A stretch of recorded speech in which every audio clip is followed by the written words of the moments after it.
बड़ी खबर आप देख सकते हैं, पानीपत में कष्ट निवारण समिति की बैठक करने के बाद मीडिया से रूबरू होते हुए दुष्यंत चौटाला। हमारी आप सभी से अपील, जो भी लोग इस वीडियो को देखें, इस वीडियो को जरूर शेयर करें। बाहर किसानों ने काले झंडे दिखाए और कष्ट निवारण समिति में क्या कुछ रहा, इस बारे में हम बातचीत करेंगे। हमारी आप सभी से अपील, जो भी लोग इस वीडियो को देखें, इस वीडियो को जरूर शेयर करें। सर अब लंबे से बात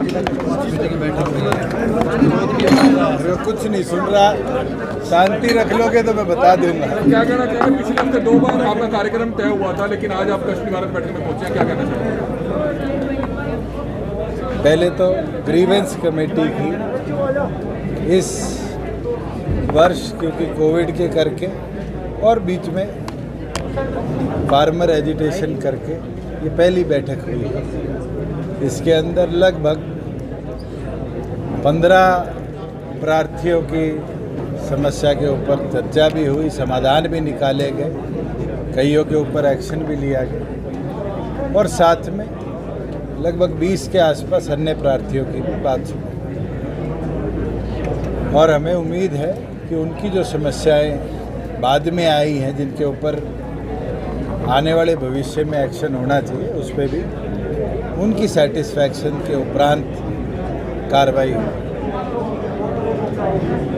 कल से प्रदेश के अंदर प्रोक्योरमेंट प्रोसेस सरसों का और गेहूं का शुरू होगा। पूरी तौर पर उसकी तैयारी कर दी गई है। निरंतर चारों प्रोक्योरिंग एजेंसी, चाहे वो फूड सिविल सप्लाईज हो, एफेड हो, वेयर हाउसिंग हो या फूड कॉरपोरेशन ऑफ इंडिया हो, उनको तमाम मंडी सब सेंटर ऑलरेडी ईयरमार्क्ड है।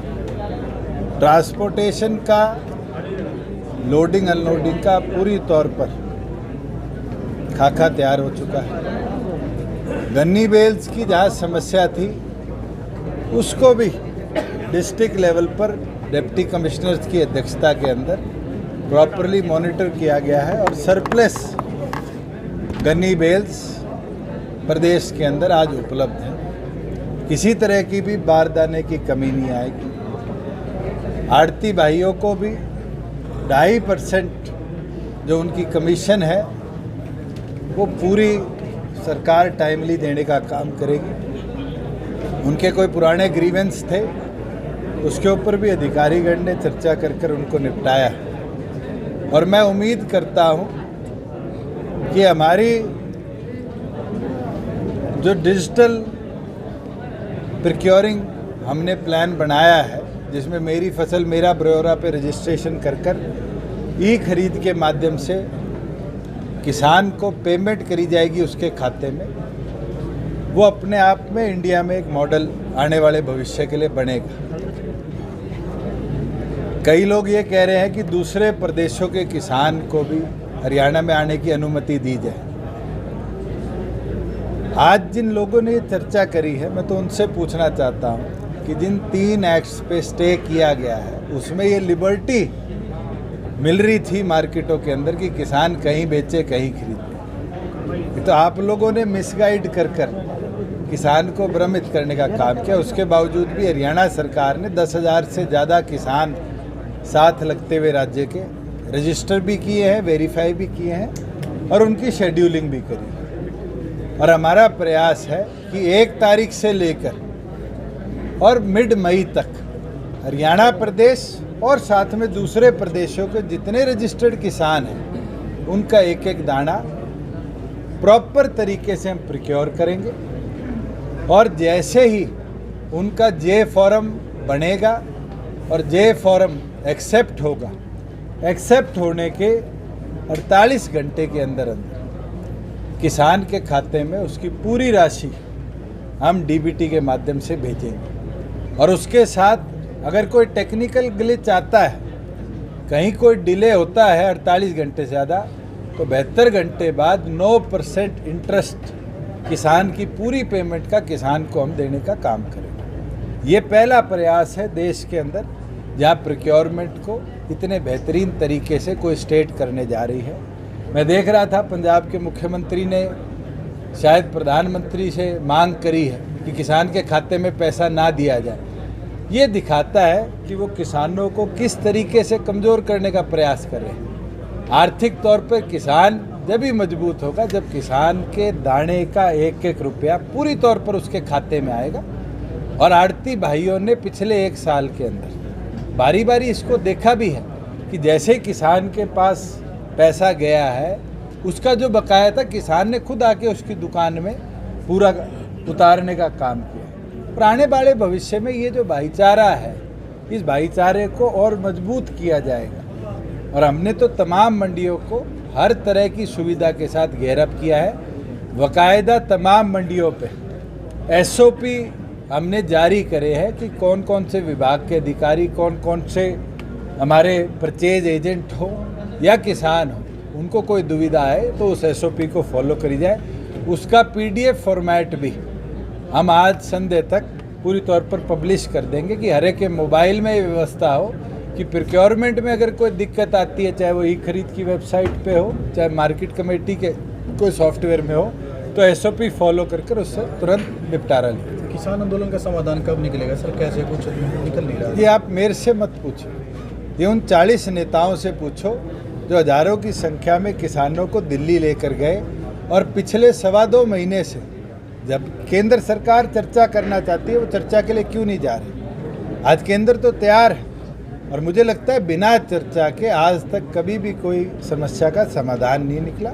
मैं तो इस पक्ष में हूँ केंद्र से किसान नेताओं को चर्चा करनी थी और चर्चा कर इसका निपटारा। आज आप भी जिला सचिवालय पहुंचे पानीपत, किसानों ने बाहर काले झंडे और किसानी झंडे दिखाए तो विरोध कर रहे हैं। पीसफुल प्रोटेस्ट करना सबका अधिकार है, हम भी करते थे, विपक्ष में थे। लॉ एंड ऑर्डर कोई हाथ में ना ले, अगर कोई लॉ एंड ऑर्डर हाथ में लेता है तो सख्ती से हम कार्रवाई करेंगे। पंजाब में जो बीजेपी विधायक की जो पिटाई हुई पूरी तौर पर निंदा करता हूं और अगर ऐसी कोई गतिविधि होती है तो मुझे लगता है कि सख्त से सख्त कार्रवाई वहाँ के पुलिस एडमिनिस्ट्रेशन को उन लोगों के विरुद्ध करनी चाहिए जिनने पब्लिक रिप्रेजेंटेटिव के साथ इस तरह की घटना करी है।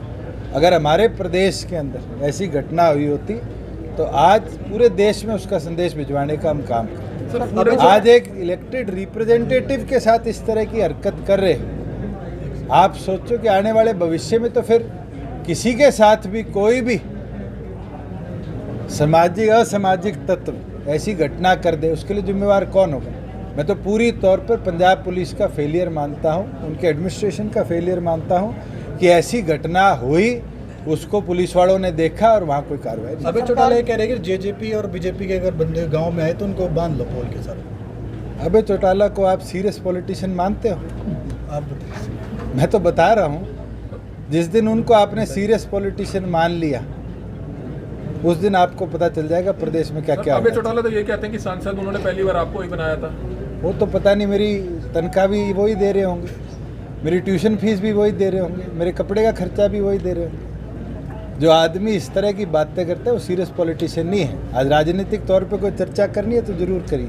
सर सरकार योजना बना रही है किसानों के लिए, भी आपने बताया, वो कौन से किसान है जिनको लाभ मिलेगा? क्योंकि किसान तो सड़कों पर सर, किन किसानों को लाभ मिलेगा सर आपकी योजना का? मैं तो आपसे पूछना चाहता हूँ, आप कह रहे हो किसान सड़कों पर है, मैं कह रहा हूँ किसान को उसकी फसल का पूरा दाम दिया जाएगा। कल 1 तारीख है, आज धीरे धीरे सरसों मार्केट में आनी शुरू हुई थी जिसका पूरी तौर पर प्राइवेट परचेज हो रहा है। तो जो सरसों बेच रहे हैं वो क्या किसान नहीं है? अब 1 तारीख के बाद धीरे धीरे गेहूं आएगी, अगर वो मंडी में लेकर आएगा तो वो क्या किसान नहीं है? पहले आप लोग फैसला कर लो कि सड़क पे खड़े लोगों को किसान बोलोगे या खेत में से अनाज काट के लाने वाले लोगों को किसान? आपके लिए क्या है सर, किसान वो भी है या ये दोनों किसान माने जाएंगे? मेरे तो सारे किसान हैं। अगर आपकी 1 किला जमीन है, खेती करते हो, आप भी किसान हो, तो आज पत्रकारिता कर रहे उनका हल क्यों नहीं हो रहा सर? जिन लोगों ने आपको चुना, आज भी गाँव में बुजुर्ग लोग बोल रहे दुष्यंत हमारा बेटा है, तो सर आज बेटा कहीं गुम हो गया तो क्या? बेटा कहाँ गायब है? मैं तो कह रहा हूँ चर्चा तो करो। आप कहते हो एक और पर कि मंडियाँ ओपन नहीं करनी चाहिए, दूसरी ओर पर आप कहते हो दूसरे प्रदेशों का अनाज लो। ये तो खुद कॉन्ट्रडिक्टरी है। आप किसान को खाते में पैसा देने से रोकते हो, हम पैसा दे रहे हैं, इसका मतलब तो आप किसान की तरक्की रोक रहे हो। आप खुद फैसला करो कि आपका एक तथ्य एक तरफ है, दूसरा तथ्य एक तरफ। हम तो पूरी तौर पर क्लियर हैं कि हमने किसान को समृद्ध बनाना है और उसके लिए पिछले 1 साल से निरंतर मैं प्रयासरत हूँ और मैं कामयाब भी हुआ हूँ। एक बार 30% किसानों ने पैसा खाते में लिया, दूसरी बार 65 लिया और इस बार हरियाणा सरकार 100% फार्मर्स का पैसा एक एक प्रोक्योरमेंट का उनके खाते में अगर ट्रांसफ़र करने का दम रखती है तो सबसे ज़्यादा किसान के पक्ष में हो तो मैं हूँ। अगर मैं किसान को कमज़ोर करता तो आज भी आड़ती के पास क्या वैसा भेजता और लिख कर देता केंद्र को कि हम इस पॉलिसी को नहीं अपनाएंगे। हमने तो ये अपनाया है, एक एक किसान को रजिस्टर कराया है, उसकी आज एक एक किले की वेरिफिकेशन कराकर उसको अप्रूव किया है और उस पर अब कोई प्रतिबंध नहीं है कि वो एक्स अमाउंट लेके आएगा तो सरकार इतना ही खरीदेगी। हमने तो पहली बार हरियाणा में हुआ है कि 6 फसलों को एमएसपी पे खरीदने का निर्णय लिया और मेरा प्रयास है इस 6 को आने वाली क्रॉप सीजन में 10-12 बढ़ाने का हम काम करें कि एटलीस्ट हमारा फार्मर ऑल्टरनेटिव क्रॉप की तरफ जाए। इस बार हमने 1400-1200 के रेट पे आज के दिन जो बिक्री है, बारले बिक्री है, उसको हम 1600 पे प्रोक्योर कर रहे हैं। 10,000 किसानों ने रजिस्टर कराया है, तो क्या मैं किसान के विरोध में हूँ? तो सर क्या आप मानते हैं जो सड़क पर प्रदर्शन कर रहे हैं वो असली किसान है? पहले उनकी पार्टियां तो देख ले कौन सी। सर, खाद्य आपूर्ति विभाग के आप जैसे मंत्री हैं, ये देखा जाता है कि हर बार ही फूड एंड सप्लाई डिपार्टमेंट में कोई भी सीजन आता है तो स्कैम सामने आता है, जिन इंस्पेक्टर्स पर आरोप लगते हैं उन्हीं की दोबारा ड्यूटियां लगा दी जाती है सीजन में। प्रोक्योरमेंट को एक डिपार्टमेंट नहीं करता, 4 डिपार्टमेंट जॉइंटली करते हैं। डिस्ट्रिक्ट एडमिनिस्ट्रेशन उनको मॉनिटर करता है। अगर आपके पास कोई स्पेसिफिक इस तरह की कंप्लेंट किसी एक मंडी की है या अनेकों मंडियों की तो आप मेरे को दीजिए। मेरे पास पीछे पलवल की कंप्लेंट आई थी, उसके अंदर हमने मार्केटिंग बोर्ड की सीनियर अधिकारी की अध्यक्षता में उसकी इंक्वायरी भी कराई, दोषियों को पेनल्टाइज भी किया। हमारी पीवी जो हुई थी पिछले साल पैडी की, उसका नतीजा है कि सीबीआई की रेड हुई हरियाणा के अंदर एफिड के अलग अलग गोदामों में और एक जगह भी एक दाना जीरी का कम नहीं पाया गया। We were successful to at least इस तरह की समस्याओं को रिजॉल्व कराने के लिए। अगर कोई आपकी जानकारी में will be more than happy. अगले साल कोरोना को लेकर सर क्या कहेंगे? कोरोना की स्थिति क्या है सर? मैं तो यही कहूँगा, भैया कोरोना दोबारा बढ़ रहा है, अपना मास्क पहनो, सुरक्षित तस्वीरें देख सकते हैं, कोरोना बढ़ रहा है और deputy CM Dushyant Chautala mask डालते हुए नजर आ रहे हैं। हमारी आप सभी से अपील, जो भी लोग इस वीडियो को देखें, इस वीडियो को जरूर शेयर करें। बड़ी खबर हरियाणा के करनाल से इस समय आप देख सकते हैं।